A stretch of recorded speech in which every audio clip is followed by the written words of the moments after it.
بسم الله الرحمن الرحيم. السلام عليكم ورحمة الله وبركاته. الحمد لله نحمده ونستعينه ونستهديه ونستغفره ونعوذ بالله من شرور أنفسنا ومن سيئات أعمالنا. من يهده الله فلا مضل له ومن يضلل فلا هادي له. أشهد أن لا إله إلا الله وحده لا شريك له وأشهد أن سيدنا محمدا عبده ورسوله. اللهم صل وسلم وبارك على سيدنا محمد عبدك ورسولك النبي الأمي وعلى آله وصحبه أجمعين. سبحانك لا علم لنا إلا ما علمتنا إنك أنت العليم الحكيم. رب اشرح لي صدري ويسر لي أمري واحلل عقدة من لساني يفقه قولي. أما بعد. Alhamdulillah, alhamdulillah, syukur pada Allah Subhanahu wa taala atas nikmat serta limpahan kurniaan yang Allah berikan kepada kita. Dengan izinnya kita dapat berkumpul dan kita dapat berhimpun pada pagi yang berbahagia ini.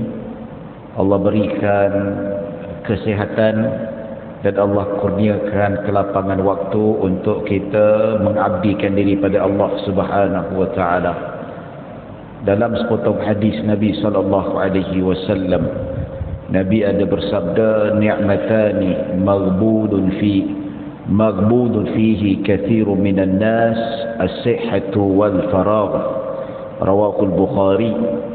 Nabi SAW bersabda, dua nikmat yang manusia sering tertipu daya.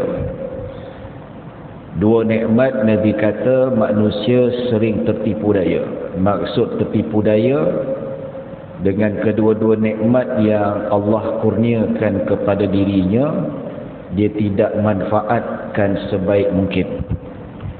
Tak gunakan untuk waktu itu manfaat untuk dirinya, tetapi lebih digunakan untuk kesenangan rasa hati dan nafsu mereka, sehingga mereka rasa menyesal dekat akhirat nanti.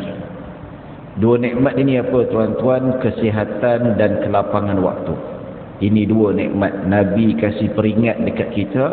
Dua nikmat ni ramai yang mensia-siakan, sampai satu tahap lebih mengorbankan perkara yang sia-sia.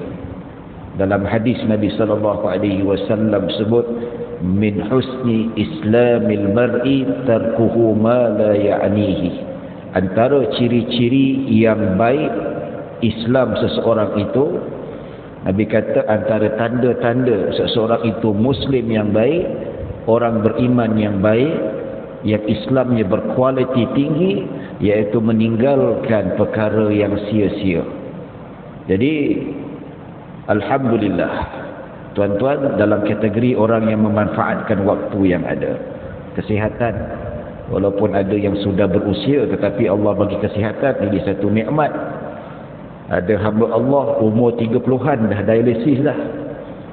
Ada yang sampai tak boleh berjalan, tapi yang masih lagi diberi kesihatan, digunakan kesempatan dan kelapangan waktu yang banyak digunakan untuk beribadah pada Allah Subhanahu wa taala.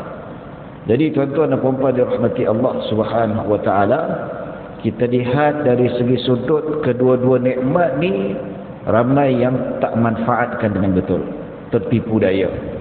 Ya, zaman sekarang ni waktu yang banyak, ramai membaca, tetapi banyak membaca Facebook, banyak membaca Instagram, banyak membaca internet. Buku banyak tak baca, ibadah tak banyak baca, Al-Quran pun satu muka surat pun susah nak baca satu hari. Jadi manfaat yang tak digunakan sebaik mungkin, maka kita akan merasa rugi. Sebab itu dalam hadis Nabi SAW sebut, iqtanim khamsan qabla khamsin, ambil 5 perkara sebelum datang 5 perkara. Ya, ketika mana hidup sebelum mati, kaya ketika sebelum miskin, ya, lapang waktu ketika kesempitan waktu. Nah, jadi ini kesempatan yang ada, insya-Allah kita gunakan sebaik mungkin untuk kebahagiaan kita di dunia dan akhirat. Tuan-tuan dan puan-puan dirahmati Allah Subhanahu wa taala, kita gunakan masa yang ada. Ini manfaatkan. Kita tak nak balik rumah tidur saja, tapi masa yang ada sebelum kita nak menunggu syuruknya waktu, kita nak solat isyraq, kita isi manfaat waktu kita ini dengan majlis ilmu. Tuan-tuan dan puan-puan dirahmati Allah Subhanahu wa taala, pada pengajian yang lalu kita dah bincangkan hadis berkaitan dengan bab istihadah. Secara ringkas cerita tentang pembeza antara haid dengan istihadah, dan begitu juga kita ceritakan Nabi memberitahu beza antara haid dengan istihadah. Wanita haid tak boleh sembahyang dan beberapa ibadah yang diharamkan untuk dilakukan, ya. Tapi ada juga wanita istihadah ni darah tak berhenti, dia hukumnya sama seperti wanita yang suci. Dia kena sembahyang, kena puasa. Bahkan menurut para ulama, wanita yang istihadah suami nak berkelamin pun boleh, sebab hukumnya exactly macam wanita suci. Ya, dia bukan macam wanita haid. Ada larangan-larangan dan pantang larang dari segi sudut syarak yang tidak membenarkan. Dan begitu juga bagaimana disebutkan dalam hadis, Nabi mengajar bagaimana mereka yang ditimpa istihadah etika bersucinya tak sama, tak seperti mana yang wanita-wanita normal. Jadi dia kena wuduk setiap kali nak solat. Dan ada beberapa hukum hakam yang sudah kita jelaskan. Kalau tuan-tuan nak dapatkan lebih detail ataupun nak ulang kaji, senang alhamdulillah, boleh buka Facebook Masjid At-Taqwa TPDI. Ada tengok video-video lama tu, boleh scroll, boleh dengar, boleh ulang kaji. Zaman sekarang ni teknologi sangat-sangat bagus. Ya, kalau tak dengar tu, kita boleh tengok video yang dirakam oleh pihak masjid, ataupun kita dah dengar pada bulan ni, kita nak ulang kaji balik, kita boleh buka, kita boleh dengar balik, kita boleh rewind, kita boleh start, boleh apa. Jadi alhamdulillah, teknologi digunakan untuk benda yang baik-baik. Ada benda yang tak baik, memang ramai yang gunakan. Sekarang ni masyarakat kita, tak kisahlah Melayu ke apa ke, dia gila konten TikTok. Dia fanatik, terlalu obses nak jadi terkenal ataupun nak cari follower yang ramai. Mulalah dia buat TikTok yang konten yang meripik meraban ni. Itu yang sampai ada tu keluar dekat TikTok, makcik nenek bercucu 3 berempat berjoget depan TikTok. Allahu Akbar. Ya. Tapi kalau sesama family depan suami okeylah, tak ada masalah. Depan cucu ke suka-suka kan. Ini dia rakam, dia buat live, lepas tu dia masuk dalam akaun TikTok, satu dia boleh tengok nenek bercucu pakai tudung pula tu. Ya, ini satu petanda yang tak berapa baiklah. Bukan kita kata tak boleh nak happy, tak boleh kita nak isi waktu kita untuk happy, tidak. Ya, boleh, tak ada masalah, ada masa untuk berhibur. Tapi ada batas-batas yang perlu dijaga. Ada benda yang boleh kita tengok dan ada benda tak boleh kita tengok. Semangat juga, tapi jangan semangat berlebihan. Ya. Sekarang ni musim semangat mat kilau. Mat kilau pun semangat juga. Ya. Saya pun nak tahu juga macam mana best filem mat kilau ni. Tapi kita ni ustaz, kalau pergi wayang orang tengok lain macam. Ni tak? Jadi tengoklah, tunggulah Astro First keluar ke apa ke, kita tengoklah nanti. Tapi baguslah semangat tu. Tapi kalau semangat berlebih-lebihan, semangat Melayu tu sampai kutuk bangsa lain, tak boleh juga. Ya, semangat-semangat nak pergi tengok wayang pakai busana tradisional Melayu, pakai tanjak, semangat. Oh bagus, kita puji. Ya. Tapi semangat-semangat kebangkitan pahlawan, subuh pun tak datang juga tuan-tuan. Subuh semua jadi syuhada. Ya, yang semangat-semangat nak kilau tu dengan khutbah Jumaat, khutbah imam bagi assalamualaikum tu terletak tidur tuan-tuan. Jadi semangat pun tak guna juga kalau macam tu. Semangat-semangat hanya membakar semangat tetapi tak ada impak dalam kehidupan, terutama dalam ketakwaan. Ya. Jadi tuan-tuan dan puan-puan rahmati Allah Subhanahu wa taala. Jadi kalau nak ulang kaji bolehlah kita buka video-video yang lalu yang mana Nabi kata wanita istihadah ni dia kena berwuduk setiap kali waktu solat. Ya, dia tak boleh satu wuduk, dia boleh pakai 2-3 waktu. Macam orang yang normal, wanita yang normal, selagi mana tak batal wuduk, dia boleh jaga wuduk tu untuk beberapa solat walaupun sehari semalam. Macam pernah Nabi SAW, Nabi salat dengan satu wuduk ketika Fathu Makkah. Ketika pembukaan kota Makkah, Nabi pernah salat dengan satu wuduk untuk 5 waktu. Tapi kebanyakannya Nabi SAW suka memperbaharui wuduk. Sama juga dengan golongan yang dinamakan kencing tak lawas, pun sama juga etika dia. Dia kena bersihkan kemaluan, lepas tu dia berwuduk, maka barulah salat, dengan syarat selepas masuknya waktu salat. Ya, ada begitu juga perbahasan tentang kenapa wanita yang haid kena qada puasa tetapi tidak qada salat. Sebab Sayyidah Aisyah kata memang Nabi kata macam tu. Nabi kata tak payah qada salat, qada puasa sahaja. Hikmahnya apa? Untuk meringankan beban kaum wanita. Kalau kena qada solat berat juga, dan selalu, dan bahkan puasa qada tidak memberatkan sebab dia hanya setahun sekali saja. Tapi kalau qada solat ni memberatkan, sebab apa? Ini pelaksanaan ibadah harian, bulanan. Bayangkan tiap bulan kena qada 35 waktu ataupun 30 waktu, dia agak membebankan. Ya, dan beberapa perbincangan sudah kita bincangkan, dan hari ini kita masuk satu hadis khusus bab nifas. Babu fi sya'nin nifasi wa ma fiha. Bab nifas ni dia adalah hadis yang khusus, yang mana ada hukum akamnya juga, lebih kurang sama macam perbahasan hukum fiqah. Ya. Ya, kalau kita kata bab haid ni, dia semua wanita yang sihat, yang normal pasti akan menemui, akan menghadapi isu berkaitan dengan timpaan haid ini. Tapi nifas ini khas untuk wanita yang selepas melahirkan anak. Apakah darah nifas? Darah nifas iaitu darah yang keluar selepas melahirkan anak. Itu pendapat yang muktamad. Kalau darah tu keluar sebelum melahirkan anak, katakanlah tengah contraction tu, tiba-tiba nampak darah keluar, itu bukan darah haid, itu namanya, itu bukan darah nifas, itu darah fasad ataupun dinamakan sebagai darah istihadah. Ya. Jadi kalau sebelum bersalin darah tu keluar, tengok keadaan. Kalau cukup syarat maka boleh dinamakan haid. Namanya kalau darah tu keluar cukup sehari semalam, tempoh minimum, nama dan darah haid walaupun ketengah mengandung. Biasanya wanita dalam keadaan istihadah, dalam keadaan mengandung ni jarang-jaranglah keluar darah. Kalau berlaku keluar darah, dia sama juga ikut kaedah seperti mana kiraan darah haid. Ya. Jadi selepas melahirkan anak maka keluarlah darah itu. So bila keluar darah itu, maka itu dinamakan sebagai darah nifas.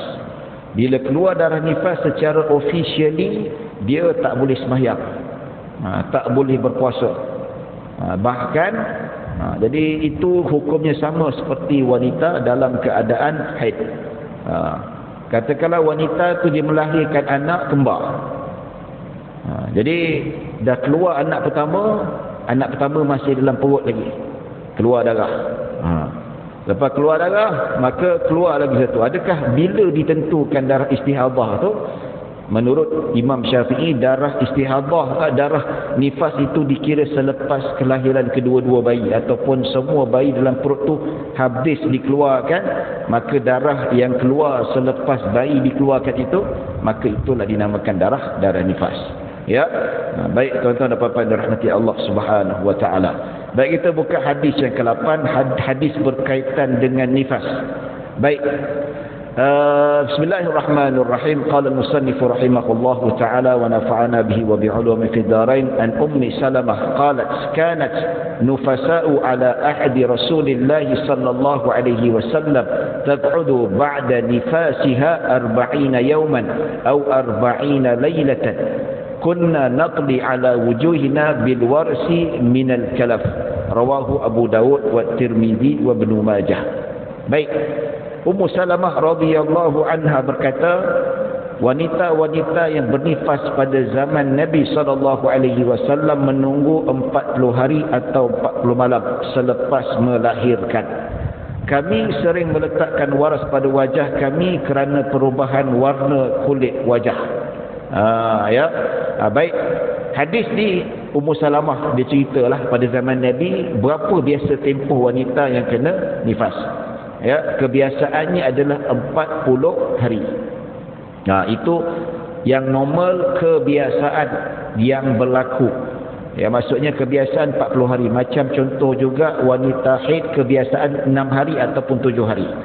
Boleh berlaku tak kurang daripada 40 hari, boleh. Ada wanita mungkin darah nifas 30 hari saja, ada 35. Dan berkemungkinan boleh tak lebih daripada 40 hari? Ya, lebih 40 hari. Menurut mazhab Syafi'i, tempoh yang paling sedikit untuk darah nifas tidak ada tempoh yang terhad. Tetapi kalau darah haid dia ada tempoh terhad. Paling minimum 1 hari 1 malam. Kalau wanita tu keluar darah kurang daripada 24 jam, maka itu bukan nama darah haid, namanya darah fasad ataupun darah istihadah. Tetapi darah nifas dia keluar walaupun sedikit, walaupun setitik, nama itu juga sebagai darah nifas. Jadi bila dia habis daripada suci daripada darah nifas tu, dia wajib mandi junub. Baik, kebiasaan tempoh 40 hari untuk darah nifas. Kalau haid kebiasaan 6 ataupun 7 hari, itu normal. Ada wanita 6, ada wanita 7. Manakala maksimum darah nifas ini menurut mazhab Syafi'i selama 60 hari. Manakala darah haid maksimum 15 hari 15 malam. Maksudnya kalau wanita tu keluar darah istihadah ataupun darah nifas lebih 40 hari ataupun katakanlah 41 hari, 42, 43, masih dinamakan nifas. Kalau berterusan sampai 59 masih lagi darah nifas. Sampai 60 masih lagi kategori darah nifas. Maksudnya 60 hari tak sembahyang. Tak boleh sembahyang. Kalau puasa tak boleh puasa. Masuk hari 61 masih lagi keluar darah nifas. Maka itu bukan nifas namanya. Masuk hari ke-61 dia sudah dinamakan darah istihadah. Bila darah istihadah saja tuan-tuan, maka dia wajib mandi, wajib solat. Macam biasalah. Jadi senang saja kalau nak kira kebiasaan seperti mana disebutkan oleh Ummu Salamah radhiyallahu anha. Maka di sini kalau kita lihat selama 40 hari.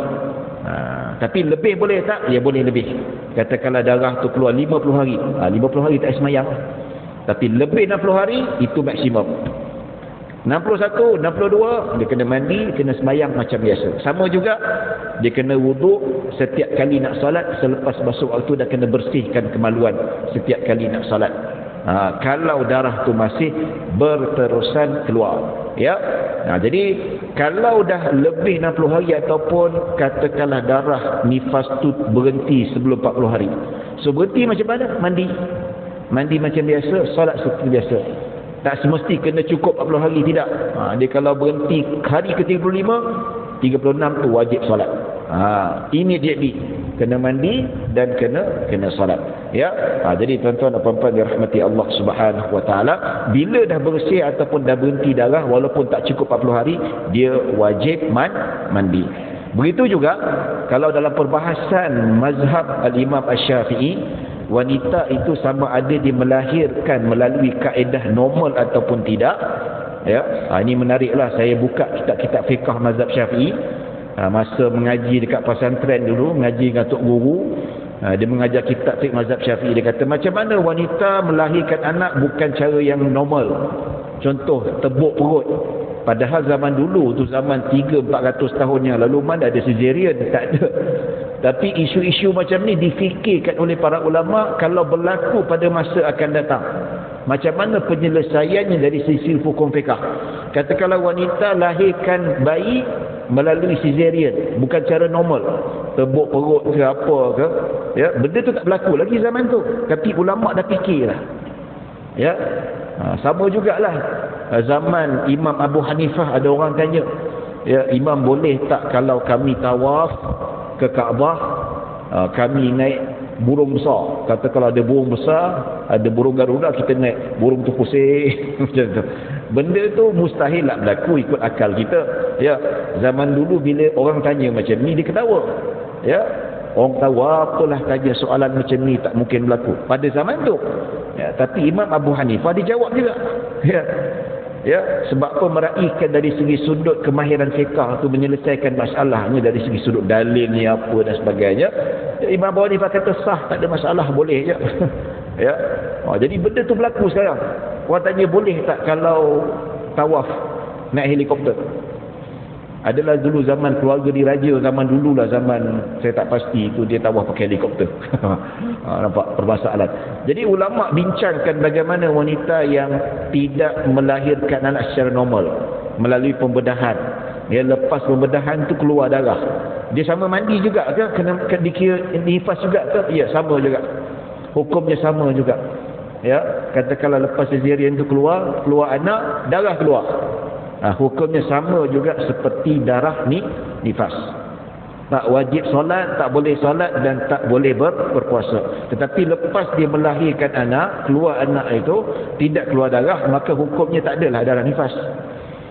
Ya, dalam tempoh beberapa hari. Biasanya macam saya pernah tanyalah beberapa kawan saya pakar sakit puan, dia kata biasanya perempuan yang cesarean ni dia immediately keluar darah ke? Oh, tak ada ustaz. Perempuan yang lepas cesarean ni mungkin ada yang selepas sehari dua hari baru darah keluar. Ada yang lepas tu tak lama tu darah keluar. Tengok keadaan dah. Ya. Jadi macam mana kalau perempuan yang cesarean tu keluarkan anak melalui pembedahan, darah tu keluar lepas berhari-hari. Adakah sama juga dikira nifas? Ya, sama juga. Asalkan tidak mencapai 15 hari. Maksudnya darah itu keluar tak sampai 15 hari masih dikira sebagai nifas. Tapi katakanlah selepas cesarean tu anak tu dilahirkan, hari ke-16 selepas cesarean tu darah keluar, itu bukan dikira sebagai darah nifas, itu dikira sebagai darah haid. Maka kiraannya ikut tempoh haid. Tapi kalau within 15 days tak sampai 15 hari, maka kiraannya adalah kiraan nifas. Kebiasaan 40 hari, 60 hari adalah maksimum. Baik, tuan-tuan dan puan-puan dirahmati Allah Subhanahu wa taala. Hadis berkaitan dengan nifas hanya satu saja setakat ini, tidak ada lagi disebutkan. Ini perbincangan panjang di kalangan para ulama. Kalau kita nak bincangkan lagi bab istihadah ni, panjanglah bab nifas ni. Jadi kita masuk bab yang baru, iaitu babu fi sya'ni mawaqitis salati wa ma fiha. Bab berkaitan dengan waktu-waktu salat. Ya, pada hari ini kita masuk hadis yang ke-9. Pada tadi kita masuk hadis yang ke-8. Kita masuk hadis yang ke-9 daripada kita dah masuk suku yang pertama. Ya, suku yang pertama daripada pengajian kitab-kitab fardu ain ataupun kitab hadis fardu ain. Baik, tuan-tuan dan puan-puan dirahmati Allah Subhanahu wa taala, sebelum kita baca terjemahannya, kita baca yang matan hadis dulu, yang mana kita cerita tentang bagaimana Nabi bagi guideline macam mana kita nak tentukan waktu salat. Bilakah waktu salat? Subuhnya bila, zuhurnya bila dan sebagainya. Ya, bila sebut tentang waktu salat ni, dia tak ada masalah zaman sekarang lah. Kita ada peralatan canggih, ada teknologi canggih. Contohnya apa? Kita ada kalender, kita ada aplikasi dekat handset. Dia tak ada masalah. Ya, dia tak macam dulu kena pacak kayu nak tengok kadar bayang-bayang, nak kena tengok langit. Zaman sekarang kita dah pakai ilmu hisab. Bahkan kalau kita nak tentukan hari raya ke, bulan puasa dan bulan Zulhijjah, kita pakai kaedah hisab. Tapi kat Malaysia kita tak gunakan hisab saja, kita gunakan dua-dua sekali. Kita tak tinggalkan sunnah Nabi sallallahu alaihi wasallam. Tetapi ada masa kita nak kena tahu juga waktu salat secara manual. Ada perkara kadang-kadang kita memang tak ada internet, ataupun kita berada di dalam hutan belengara yang tak ada akses untuk kita ketahui waktu salat melalui aplikasi-aplikasi yang ada, maka pentingnya ilmu secara manual untuk kita tentukan waktu salat itu sendiri. Sebab apa? Dalam Al-Quran Allah Subhanahu wa taala sebut inna salata kanat 'alal mu'minina kitaban mawquta.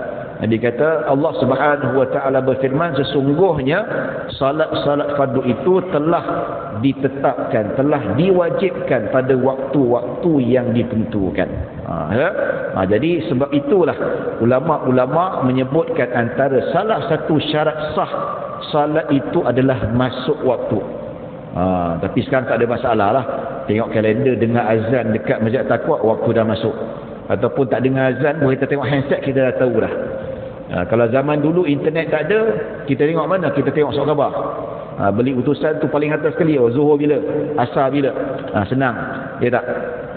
Zaman sekarang ni bukan itu saja, malah lebih daripada itu. Ataupun zaman dulu tu kita tengok TV, azan dekat RTM, TV3, itulah paling senang lah sekarang ya. Tapi tak nafikan untuk dalam segi sudut perkembangan ilmu, kita kena tahu juga dari segi sudut bagaimana Nabi SAW bagi guideline untuk kita tahu waktu-waktu salat untuk 5 waktu salat. Baik, hadis yang ke-9, bismillahirrahmanirrahim. Qala al-musannif rahimahullahu ta'ala wa nafa'ana bihi wa bi'ulum fi dharain.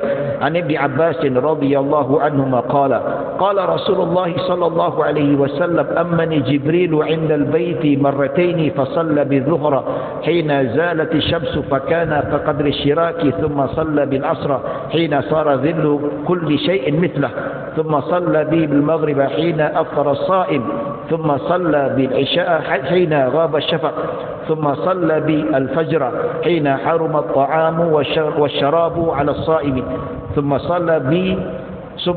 صلى بالظهر من الغد حين صار ظل كل شيء مثله ثم صلى بي العصر حين صار ظل كل شيء مثليه ثم صلى بي المغرب حين أفطر الصائم ثم صلى بي العشاء حين ذهب ثلث الليل ثم صلى بي الفجر فأسفر ثم التفت إلي فقال يا محمد هذا وقت الأنبياء قبلك الوقت فيما بين هذين الوقتين. Baik, kita baca matan. Terjemahannya pula ya, Abdullah bin Al-Abbas radhiyallahu anhuma berkata, suatu hari Jibril alaihi salam mengimamkan salat untukku di sisi Kaabah sebanyak 2 kali. Ya, ni kisah berlaku sebelum Nabi sallallahu alaihi wasallam berhijrah. Yang mana kalau kita tengok bila salat fardu difardukan, iaitu sebelum Nabi berhijrah.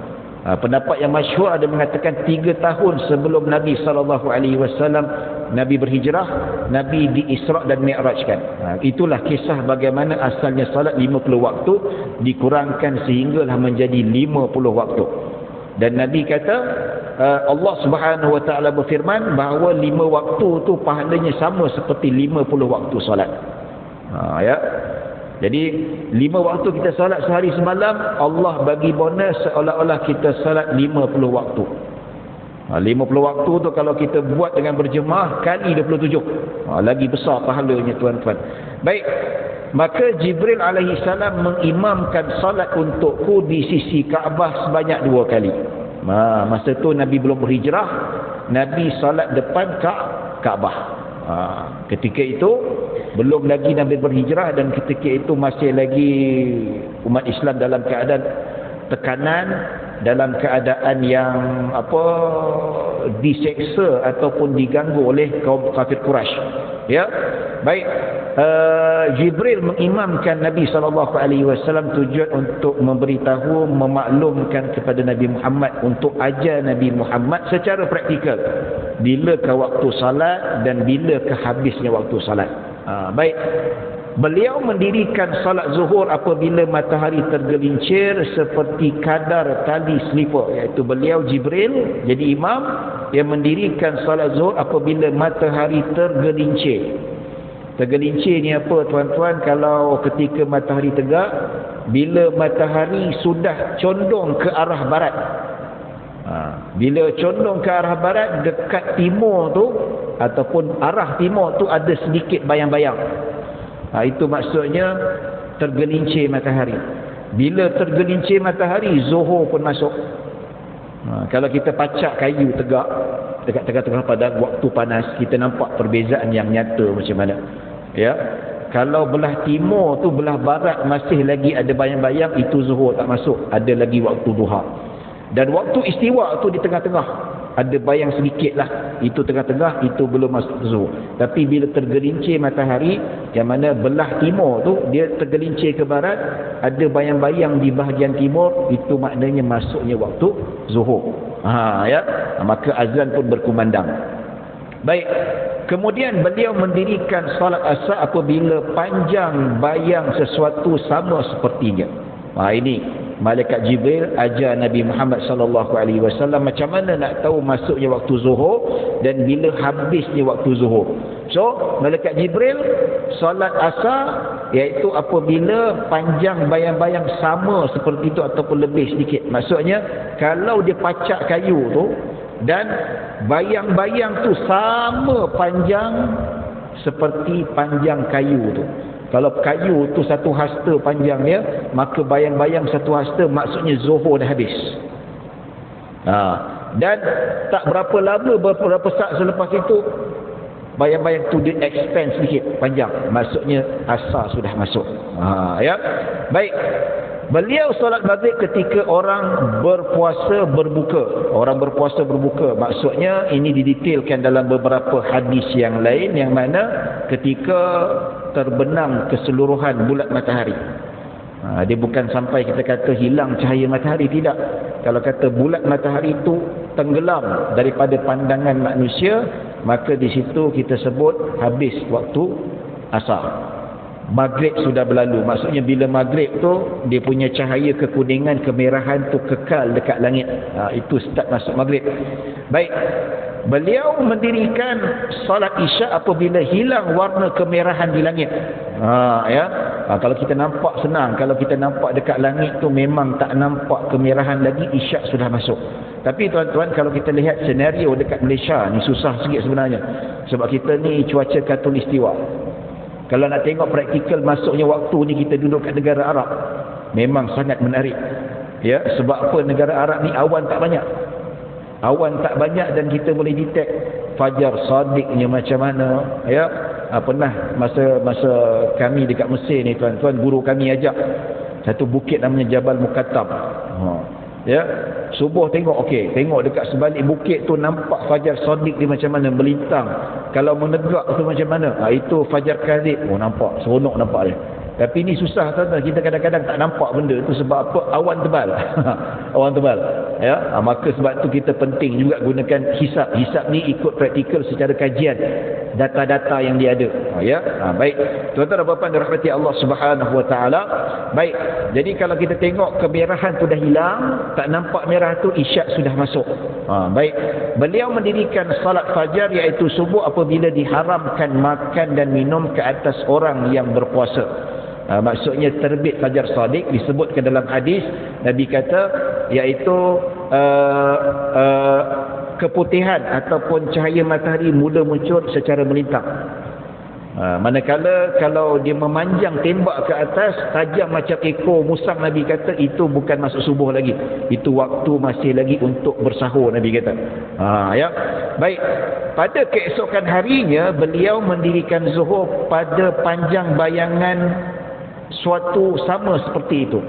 Yang hari pertama atau kali pertama ni tuan-tuan, Jibril imamkan Nabi Muhammad iaitu pada awal waktu. Keesokan harinya Jibril datang sekali lagi jadi imam kepada Nabi 5 waktu itu pada penghujung-hujung waktu. Nak dekat habis. Ya.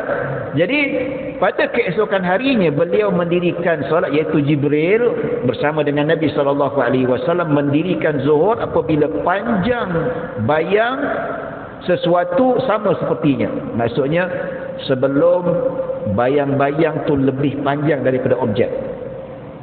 Katakanlah objek tu 1 meter. Ya, kalau bayang-bayang tu 1 meter 1 inci, maka dikira asar sudah masuk. Ya. Baik.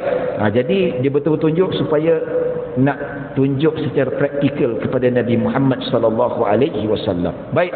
Kemudian beliau mendirikan salat asar apabila panjang bayang sesuatu itu sekali ganda daripadanya. Ya. Maka dia mendirikan salat iaitu selepas 2 kali ganda waktu, iaitu bayang-bayang tu katakanlah 1 meter, bila bayang-bayang itu selepas 2 meter itu sendiri, maka barulah dia salat asar. Nampak? Maksudnya kalau dalam konteks salat asar ni, dia tak salat asalkan bayang-bayang itu lebih, tetapi dia sebut bahawa dia solat selepas panjang bayang-bayang itu lebih daripada 2 kali ganda. Maksudnya 1 meter, bayang-bayang itu lebih daripada 1 meter ataupun 2 meter sekali ganda, maka itu waktu yang dia solat asar pada penghujungnya. Di sini ulama mazhab Syafi'i dia kata waktu solat yang betul-betul diharuskan ketika mana kekuningan masih belum keluar lagi. Matahari itu ada, kalau bulat matahari itu ada, tetapi dia punya kuning tu masih ada lagi. Itu waktu yang makruh untuk disolatkan. Maksudnya sama panjang dari segi sudut bayang-bayangnya 2 kali ganda. 1 meter, 2 meter. Ya. Baik. Okey. Beliau mendirikan salat Isyak selepas berlalu sepertiga malam. Itu Nabi kalau pada awal sebelum itu selepas hilangnya matahari ataupun cahaya matahari yang kemerah-merahan tu awal waktu, tapi besoknya pula untuk salat Isyak dia salat sepertiga malam. Sepertiga malam ni lebih kurang dalam pukul 10.30. 10.30. Di sini tuan-tuan, dia salatnya Jibril pada 1/3 malam, bukannya berakhirnya waktu Isyak itu 1/3 malam. Ya. Dan di sini juga kalau kita lihat ini ada perbezaan pendapat di kalangan para ulama. Pandangan majoriti dan pandangan minoriti. Yang mana minoriti mengatakan Isyak habis pertengahan malam berdasarkan hadis ni. Ya, berdasarkan hadis ni iaitu pertengahan malam, maksudnya lepas 12.30 tu Isyak dah habis walaupun subuh tak masuk. Tapi kalau pandangan majoriti ulama termasuk mazhab Syafi'i, selagi mana subuh tak masuk, waktu Isyak tu ada. Maksudnya lagi 5 minit subuh nak masuk, masih lagi solat Isyak, boleh tak sah Isyaknya? Ya. Tapi kalau minoriti dia kata, ada pendapat mengatakan 1/3 malam, maksud Isyak tu tak boleh lebih 1/3 malam. Maksudnya tak lebih pukul 11. Siapa solat lebih pukul 11, maksudnya dia qada solat Isyak. Tapi cuma dalam hadis ni majoriti ulama termasuk mazhab Syafi'i yang mana bukanlah habisnya waktu, tetapi waktu ikhtiar. Waktu ikhtiar maksudnya waktu yang kita kata awal waktu dan waktu ikhtiar. Maksudnya paling lewat tu jangan lebih lewat daripada ini. Bukan bermakna tak sah selepas 1/3 malam, sah. Tapi waktu ikhtiar tu kalau boleh jangan lebih pada waktu itu. Dalam erti kata waktu afdaliyah lah. Itu maksud dia. Baik. Beliau solat fajar apabila telah mula terang. Ketika hampir-hampir matahari terang. Maksudnya cahaya dah ada, macam ni lah tuan-tuan, macam ni dah bau syuruk. Macam sebelum tadi tu 7-5 minit dia dah terang lah, tapi bulat matahari belum keluar lagi tuan-tuan. Macam contoh lah kan, ya, kalau kita ambil secara praktikalnya ni bulat, kita nampak ni bulat matahari. Dia tenggelam. Bila tenggelam habis bulat matahari tu, maksudnya maghrib dah masuk, tetapi waktu cahaya merah tu ada lagi. Itu masuknya waktu maghrib. Tapi kalau kita nampak clear dekat tepi laut, nampak tepi laut tu nampak lagi sipi-sipi hujung tu, bulat matahari masih ada, itu maksudnya waktu asar masih ada. Tapi kalau dia punya bulat tu tenggelam, asar dah habis, maghrib dah masuk. Kalau subuh pula, cuba kalau kita besok subuh lepak dekat Port Dickson, tempat bagaimana matahari terbit ke tempat-tempat yang belah barat, jangan sebelah Port Dickson, kita pergi yang belah-belah sana pula, belah dekat Terengganu ke, kat Kuantan ke, tengok macam mana matahari terbit. Kalau kita nampak matahari terbit dan nampak dia punya bulat tu sedikit, itu maksudnya syuruk. Tapi kalau matahari bulat sedikit pun tak keluar tapi cahaya terang, itu masih lagi waktu subuh ada lagi. Ya, walaupun syuruk, tapi matahari dah start meninggi itu setinggi galah. Ya, maksudnya kalau dia tegak tu, kalau kita tegak kita punya galah tu sama tinggi. Itu maksudnya waktu duha dah boleh sembahyang, lebih ke 15 minit lah, ataupun lebih 20 minit selepas syuruk. Itu waktu untuk kita salat isyraq ataupun untuk kita salat duha. Ya, jadi dia punya perimeter bulat, bukan cahaya. Macam ni kalau tadi 7-5 minit, ya, cahaya ada. tapi bulat tak keluar lagi, ya. Maka Nabi salat pada penghujung waktu, ataupun Jibril menunjukkan kepada Nabi Muhammad masuknya waktu bila dan keluar waktu bila. Baik. Kemudian beliau menulis kepadaku dan berkata, wahai Muhammad, ini adalah waktu salat Nabi-Nabi sebelummu. Ya, Nabi lepas 2 hari berlalu, 10 waktu, dan waktu yang berbeza. Pada hari pertama awal-awal waktu, dan pada hari kedua pada penghujung waktu. Maka selepas habis salat subuh tu tuan-tuan, Jibril pun menoleh ke arah Nabi Muhammad sallallahu alaihi wasallam. Nabi, malaikat Jibril kata, inilah waktu-waktu salat Nabi-Nabi terdahulu. Maksudnya Nabi-Nabi terdahulu pun salat seperti kita juga. Ada salat fardu 5 waktu macam kita juga, sama lebih kurang, ya. Walaupun ada sedikit perbezaan dari segi sudut syariat, tapi ada yang sama juga. Ya. Baik. Jadi maka selepas itu apa kata Jibril? Salatlah di antara kedua-dua waktu ini. Maksudnya hari pertama awal waktu, dan hari kedua pada penghujung waktu, iaitu jangan lebih daripada waktu ini, ya. Kecuali waktu Isyak. Nanti saya datangkan hadis apakah dalil yang disebut oleh Nabi tentang waktu Isyak bukan 1/3 malam ataupun 1/2 malam. Dalilnya maksudnya ada dalil yang lain menunjukkan waktu Isyak itu habis bila masuknya waktu subuh. Baik. Hadis yang seterusnya, kita masuk bagaimana hadis yang lain saya bawa untuk kita faham lagi waktu masuk salat. An Abdullah bin Amr radhiyallahu anhuma anna nabiy Allah sallallahu alaihi wasallam qala waqtu dhuhri idza zalat asy-syams wa kana dhillu ar-rajuli ka tulihi ma lam yahdhur al-asra wa waqtu al-'asri ma lam tasfarra asy-syams wa waqtu salati al-maghribi ma lam yaghib asy-syafaq wa waqtu salati al-'isha'i ila nisfi al-lail al-awsat wa waqtu salati subhi min tulu'i al-fajri ma lam tatlu' asy-syams. Rawahu Muslim. Abdullah bin Amr bin Al-As radhiyallahu anhuma meriwayatkan bahawa Rasulullah sallallahu alaihi wasallam bersabda, waktu zuhur apabila matahari telah condong, iaitu condong ke barat, ada matahari di belah timur, ada bayang-bayang, ya, dan bayangan seseorang sama tinggi dengannya selama itu waktu asar belum tiba. Nabi kata, kalaulah objek itu bayang-bayangnya sama panjang dengan objek itu, maksudnya zuhur masih ada lagi, asar belum masuk. Tetapi bila once bayang-bayang tu panjang sedikit daripada objek, asar sudah masuk. Itu maksud Nabi SAW. Jadi kita pacak, kita ukur 1 meter, dan bila kita comparekan tu, okey, sama panjang, itu masih lagi waktu zuhur, tapi penghujung waktu lah, sangat-sangat sipi. Maksudnya kalau kita salat pun dapat dalam 1 rakaat 2 rakaat dalam waktunya. Dan kalau kita ukur ternyata bayang-bayang lebih panjang daripada objek, maksudnya asar sudah tiba. Itu maksud Nabi. Waktu asar masuk selama matahari belum menguning. Ya. Waktu menguning ni tuan-tuan, dia kalau kita lihat macam kita secara praktikal dekat tepi laut, pergi dekat Port Dickson ni tuan-tuan, dia punya bulat matahari itu hampir-hampir sipi-sipi lagi, dia nak kata orang lagi kau suku lah. Dia waktu kekuningan. Waktu kekuningan ni betul-betul nampak kuning, macam kuning emas. Bila kuning emas ni tuan-tuan, Nabi kata itu waktu yang kalau kita buat paling limit. Lebih daripada waktu itu waktu yang makruh. Walaupun asar ada lagi, ya, katakanlah kita solat lagi 5 minit, maghrib nak masuk. Ketika itu kalau kita tengok dekat tepi laut, matahari sudah menguning keemasan. Dari sini ulama mazhab Syafi'i kata salat masih sah lagi, tetapi waktu yang makruh. Ya. Makruh pasal apa? Sebab ada hadis Nabi kata salat selagi mana matahari belum menguning.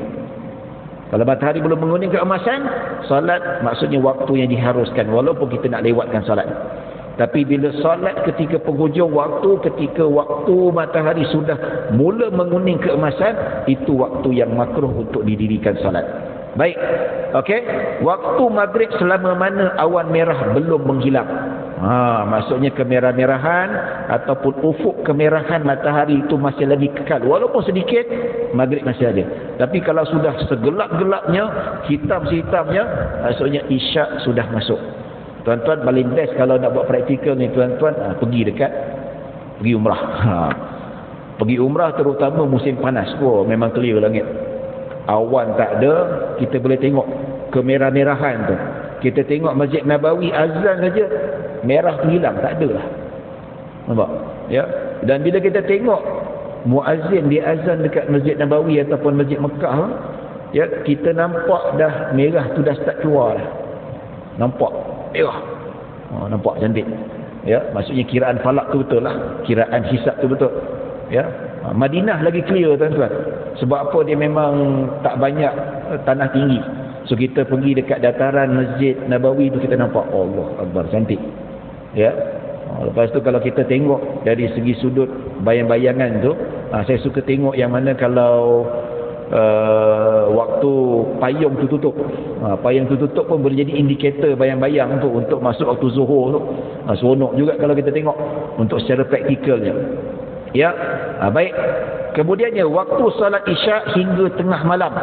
Tengah malam ni ini hujah bagi minoriti mazhab, dia kata waktu Isyak ni maksimum tengah malam. Tapi di sisi jumhur ataupun majoriti ulama termasuk mazhab Syafi'i, ini waktu ikhtiar. Maksudnya kalau nak lewatkan Isyak jangan lebih daripada waktu ini. Bukan bermakna lebih 1/2 malam tak sah, tetap sah. Sebab apa? Dia ada dalil yang lain. Ya. Baik. Dan waktu salat subuh semenjak terbit fajar. Ya, selagi mana matahari belum terbit. Ya, maksudnya waktu subuh tu terbit fajar. Nanti saya tunjukkan contoh bagaimana terbit fajar itu sendiri. Ya, dia ni kalau gambar ni mana fajar shadiq. Nampaklah. Best kalau kita tengok dekat naik atas apartmen paling tinggi, kita nampak di belah-belah bukit, celah-celah bukit tu. Ini dinamakan fajar shadiq. Fajar shadiq ni fajar yang betul-betul subuh masuklah. Ya. Kalau dia ada dua jenis fajar tuan-tuan. Dia yang ni indikator subuh dah masuk. Dan satu lagi ini fajar kazib. Dia bukan melintang, dia menegak, dia macam ekor musang Nabi kata. Nabi kata kalau macam ekor musang itu waktu bersahur, belum masuk subuh lagi. Ya. Apa beza kazib dengan shadiq? Fajar shadiq ni fajar yang jujur. Fajar kazib ni fajar penipu. Ya, ada juga fajar penipu. Fajar kazib ni apa? Dia ni boleh menipu mata manusia. Nampak fajar tapi belum masuk subuh lagi, Nabi kata. Ini fajar kazib, ulama fiqh sebut. Tapi kalau dia mula-mula kalau sebelum subuh tu dia punya cahaya menegak macam tu. Menegak memanjang. Tapi laut memang cantik tu. Tapi tengok cuaca jugalah. Kalau awan tebal susah. Kami di Pejabat Mufti memang kita banyak involve dengan cerapan-cerapan hilal, waktu solat dan sebagainya. Banyak praktikal lah. Setiap bulan kita akan pergi ke Balai Cerap, kita pergi dekat Labuan dan sebagainya. Kita akan buat cerapan bulan, buat analisis dan sebagainya. Ya. Jadi dia sebelum timbulnya fajar shadiq dia akan jadi macam tu banyak. Nabi kata macam ekor musang. Ya. Jadi selepas tu dia menurun sampailah jadi macam ni. Bila matahari melintang panjang, Nabi kata itu waktu untuk salat subuh. Itu waktu sudah masuknya waktu subuh. Itu yang disebutkan oleh Nabi SAW.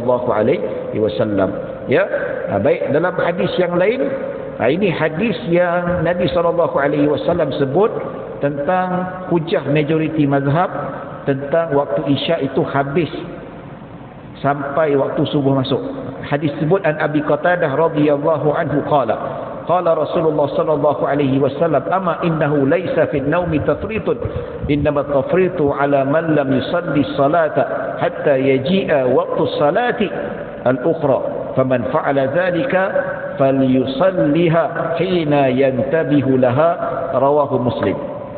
Baik, Abu Qatadah radhiyallahu anhu meriwayatkan bahawa Rasulullah sallallahu alaihi wasallam bersabda, ketahuilah bahawa bukanlah dinamakan melampaui batas disebabkan tidur, tetapi melampaui batas itu sesiapa yang tidak mendirikan salat sehingga tiba waktu salat yang lain. Nampak? Sesiapa yang telah melakukan sebegitu, hendaklah dia salat, iaitu qada, ketika dia teringat. Hadis riwayat Muslim. Baik, Nabi kata, ada sahabat Nabi bertanya kepada Nabi, wahai Rasulullah, aku tertidur sampai terlepas waktu solat, adakah aku dikira berdosa? Dia tidur waktu zuhur, sedar-sedar zuhur tak sempat buat, asar dah masuk. So dia jumpa Nabi SAW, Rasulullah, aku tak sempat solat zuhur tadi, aku tidur. Ya, adakah aku dikira berdosa? Maka Nabi kata, ketahuilah, bukan itu dinamakan berdosa ataupun melampaui batas disebabkan tidur, tidak. Dia kata kalau tertidur betul-betul tidak disengajakan, tak berdosa. Nabi kata yang melampaui batas yang dikira sebagai melanggar perintah Allah, berdosa bagi sesiapa yang tidak mendirikan salat sehingga waktu salat lain tiba. Nampak tak? Maksudnya yang melanggar perintah Allah tu, dia tak nak salat zuhur pada waktunya, lepas masuk asar baru dia salat zuhur. Itu berdosa besar. Sebab apa? Dia tidak mengerjakan salat pada waktunya ataupun salat luar daripada waktu. Jadi ini hujah yang digunakan oleh majoriti ulama, ya, termasuk mazhab Syafi'i mengatakan waktu isyak selagi mana subuh tak masuk. Sebab apa Nabi kata sehingga tiba waktu salat yang lain. Maksudnya isyak tu adalah selagi subuh tak datang, isyak adalah. Itu yang dimaksudkan oleh Nabi SAW. Manakala hadis sebelum ini, Nabi salat 1/3 malam dengan Jibril ataupun 1/2 malam, itu bukan bermakna habisnya waktu isyak. Tidak. Itu waktu ikhtiar. Waktu untuk kita pilih. Maksudnya kalau nak lewat pun, ini waktu yang paling ideal lah. Lebih tu tak berapa digalakkan. Ya, waktu untuk tidur dan waktu untuk berehat, bersiap sedia untuk solat malam dan subuh dan seumpamanya. Ya, kecuali waktu subuh. Waktu subuh dia kena bukan sampai waktu zuhur. Sebab apa? Ada hadis lain yang Nabi SAW sebut, iaitu subuh itu selagi mana tidak terbit bulat matahari. Ya. Baik, tuan-tuan dan puan-puan dirahmati Allah Subhanahu wa taala, sebagai hadis yang terakhir, ya. Kita habiskanlah beberapa hadis di bab-bab, kita akan masuk bab yang lain. Okey, an Aisyah radhiyallahu anha qalat, laqad kana Rasulullah sallallahu alaihi wasallam yusalli al-fajr fayashhadu ma'ahu nisa'un minal mu'minati mutalaffi'atin bimurutihinna thumma yarji'na ila buyutihinna ma ya'rifuhunna ahadun minal ghalas. Aisyah radhiyallahu anha berkata, Rasulullah sallallahu alaihi wasallam sedang mengerjakan salat subuh dan diikuti oleh wanita-wanita mukminah yang menutup wajah mereka dengan kain. Kemudian mereka pulang ke rumah masing-masing tanpa dikenali oleh sesiapa pun kerana suasana masih dalam keadaan gelap. Ya, maksudnya subuh tu Nabi salat pada awal waktu ketika masih gelap.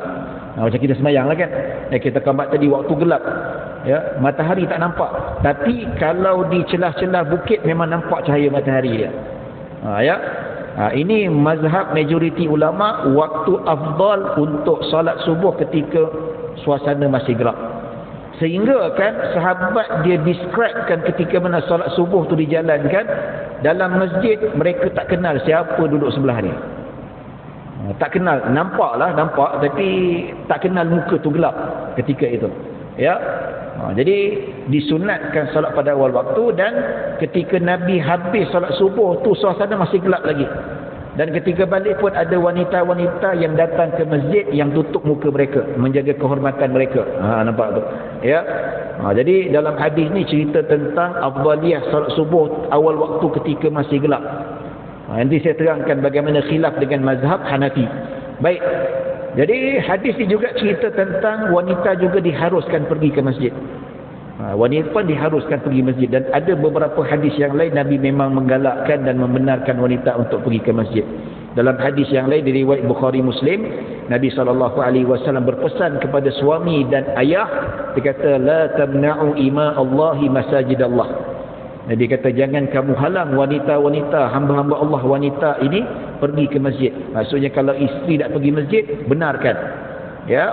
Kalau anak-anak gadis, anak perempuan nak pergi masjid, benarkan, tak ada masalah, dibolehkan. Sebab apa? Buktinya ada hadis dan amalan sahabat yang mana wanita-wanita pergi masjid, Nabi tak larang pun. Manakala hadis berkaitan dengan wanita lebih baik salat dekat rumah, itu afdaliyah sahaja. Maksudnya kalau untuk takut timbul fitnah, lebih afdal dia salat dekat rumah. Ya, tapi walaupun itu hadis menjelaskan tentang afdaliyah, tetapi namun bukanlah sebagai satu larangan untuk wanita pergi masjid. Bahkan Nabi menggesa para lelaki, kalau isteri ataupun anak perempuan nak pergi masjid, benarkan, jangan tidak diizinkan. Ya, tapi kalau kita lihat dalam hadis ni, wanita-wanita pada zaman Nabi, mereka tutup muka mereka. Jaga kehormatan, maksudnya nak pergi masjid bukan tempat untuk berhias ataupun nak timbul fitnah. Nampak tak, wanita-wanita pergi masjid dijaga kehormatan. Macam kita tengoklah ibu-ibu kita ataupun wanita datang ke masjid, kita tengok pakaian telekungnya yang sopan, yang luas, yang besar, dan tak ada masalah.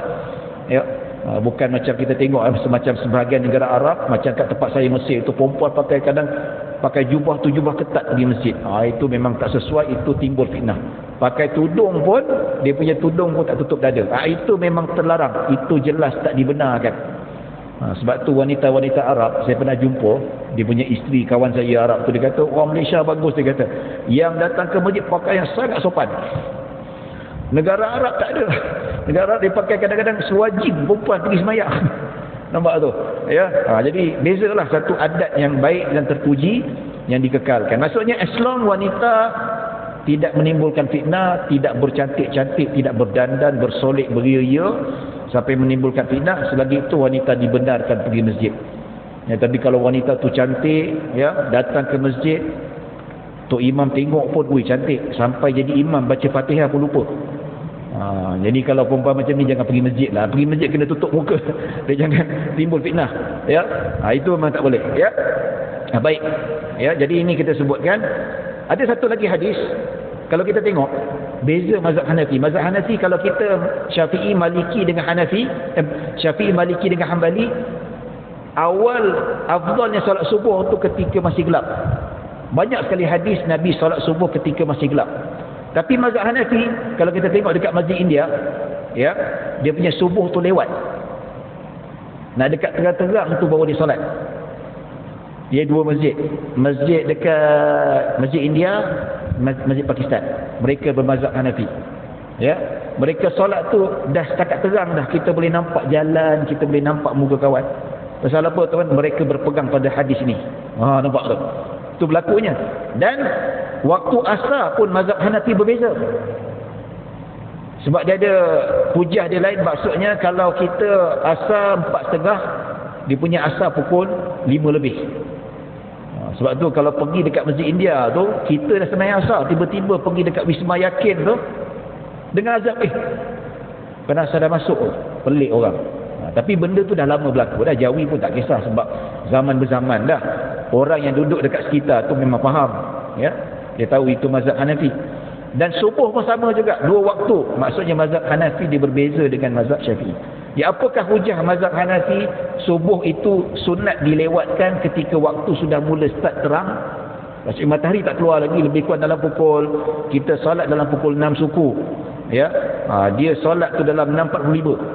Macam tu. Ya, berdasarkan hadis an Rafi' bin Khadij, qala sami'tu Rasulullah sallallahu alaihi wasallam yaqul asfiru bil fajr fa innahu a'zamu lil ajri. Rafi' bin Khadij radhiyallahu anhu berkata, aku mendengar Rasulullah sallallahu alaihi wasallam bersabda, lewatkanlah salat fajar. Nampak tu, sehingga keluar cahaya kuning. Kuning terang macam ni. Ini dah keluar, dah syuruk dah. Ya, kerana padanya ganjaran yang besar. Ini hujah mazhab Hanafi. Ya. Habis kita ni kurang ganjaran. Ada jawapannya. Mazhab Syafi'i, Maliki dengan Hanbali dia jawab balik hadis ni. Dia kata hadis ni, ya, kalau kita nak tengok bagaimana amalan Nabi. Amalan Nabi banyak sekali hadis Nabi salat subuh ketika cuaca masih gelap. Contoh ni. Ini satu aja, ada banyak lagi hadis Nabi memang salat cuaca masih gelap. Ya. Itu bukti satu. Praktikal Nabi lebih diutamakan berbanding kata-kata Nabi. Ya, itu kaedah dalam ilmu usul fiqh dan kaedah ilmu hadis. Kalau bertentangan antara sabdaan Nabi dan perbuatan Nabi, maka perbuatan Nabi itu lebih diutamakan. Sebab praktikal itu lebih meyakinkan. Macam tadilah, Malaikat Jibril dia ajar Nabi waktu solat bukan secara verbal, secara praktikal. Sebab praktikal lebih meyakinkan. Jadi practically Nabi salat subuh waktu gelap. Tapi ada hadis Nabi cakap terang sikit itu lebih afdal, maka kalau ikut kaedah ulama-ulama usul fiqh, ulama hadis, maka diutamakan praktikal tadi, itu lebih yakin. Ya. Tapi hadis tak tolak ke? Tak tolak. Ulama-ulama mazhab Syafi'i, Maliki dan Hanbali mereka mentakwil. Maksudnya hadis ni bukan solat kena tunggu dah terang.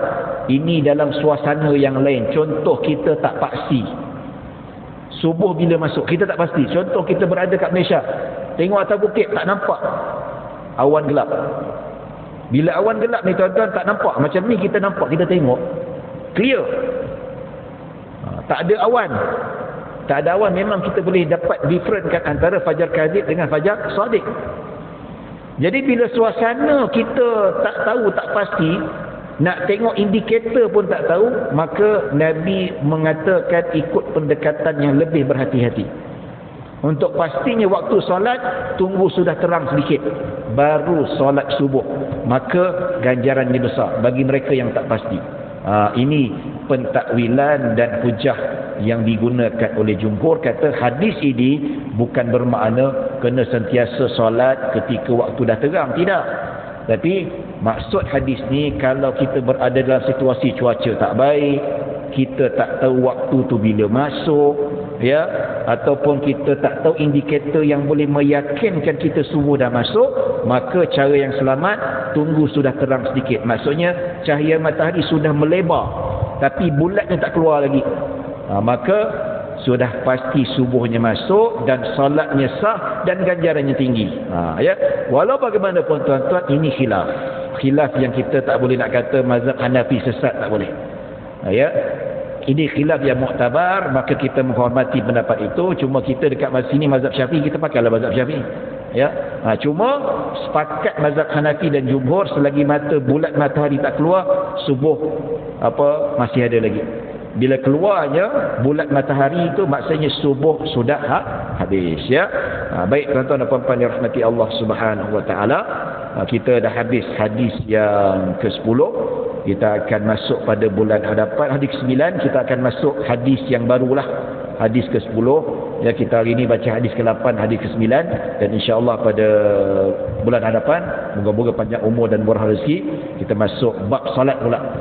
Tentang bagaimana Nabi salat, bagaimana tata cara Nabi salat, insya-Allah kita akan bincangkan, kita akan cuba kupaskan dengan sebaik mungkin, insya-Allah. Jadi setakat itu sajalah yang dapat saya sampaikan. Mudah-mudahan kita mendapat manfaat dan rahmat. Jadi kesempatan ini saya mohon maaf kalau ada salah silap, kalau ada kekurangan. Yang baik hanya daripada Allah Subhanahu wa taala. Kekurangan kesilapan datang daripada diri saya sendiri. Aqulu qawli hadza wa astaghfirullahal azim li wa lakum wa lisa'il muslimina wal muslimat wal mu'minina wal mu'minat. Bismillahirrahmanirrahim. اللهم اجعل جمعنا هذا جمعا مرحوما وتفرقنا من بعد تفرقا معصوما. اللهم لا تدع في مقامنا هذا من الا غفرته والهم الا فرجته ولا دينا الا قضيته ولا مريضا الا شفيته ولا حاجة من حوائج الدنيا والآخرة الا قضيتها يا رب العالمين. صلى الله على سيدنا محمد وعلى آله وصحبه وسلم. الحمد لله رب العالمين. السلام عليكم ورحمة الله